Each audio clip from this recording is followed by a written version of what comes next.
In this video, I'm going to show you how to install a picture frame TV on a wall. And this wall is actually a shiplap wall that I built. You can see that video here. So let's go ahead and get started.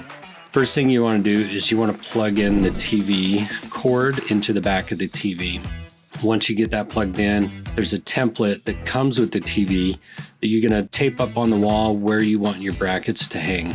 So I hung the brackets and I realized a little bit into it, they were a little low, so I moved the screws up. You can make some adjustments and those holes won't be seen anyway because the TV is in front of it. But once you get those brackets up, all you have to do is hang the TV in place. Before you place the TV, you're gonna wanna drill a hole, a 2-inch hole, I think is what I put in there.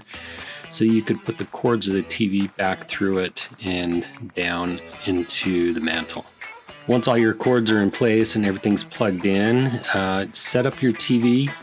This TV is really cool because you can pick a painting or a picture that they have available within the Samsung account, and you can have that on display.